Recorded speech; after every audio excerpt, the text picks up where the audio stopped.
প্রবাসী বাংলাদেশিদের উদ্যোগে ইসলামী সাংস্কৃতিক সন্ধ্যা অনুষ্ঠিত। সৌদি আরব রিয়াদ প্রতিনিধি আরিফুল ইসলাম জানান, সৌদি আরব রিয়াদে ইকাফ গার্মেন্টস কোম্পানির প্রবাসী বাংলাদেশিদের উদ্যোগে ইসলামী সাংস্কৃতিক সন্ধ্যা অনুষ্ঠিত হয়েছে।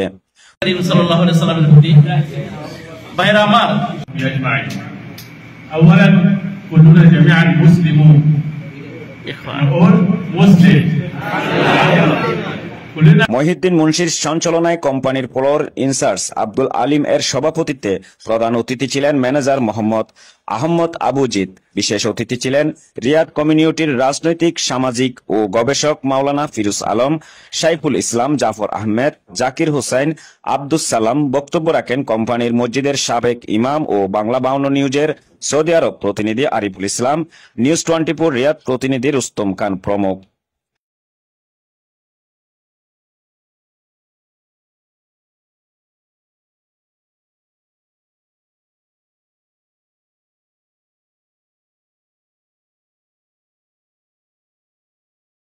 প্রধান অতিথির বক্তব্যে বাংলাদেশের শ্রমিকদের ভূয়সী প্রশংসা করেন এবং তাদের দক্ষতা দিয়ে সৌদি কফিল আবু আব্দুল আজিজের মন জয় করতে সক্ষম হয়েছে।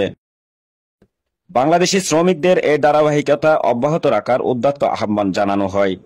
ইসলামী সাংস্কৃতিক অনুষ্ঠান উপস্থিত সকলেই উপভোগ করেন।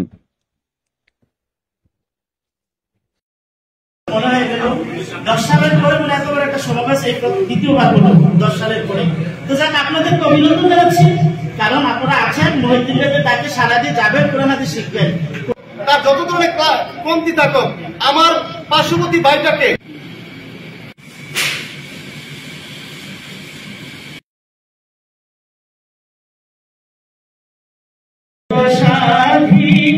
রেখো চিরদিন, মুক্ত স্বাধীন রেখো চিরদিন, রেখো আমাদের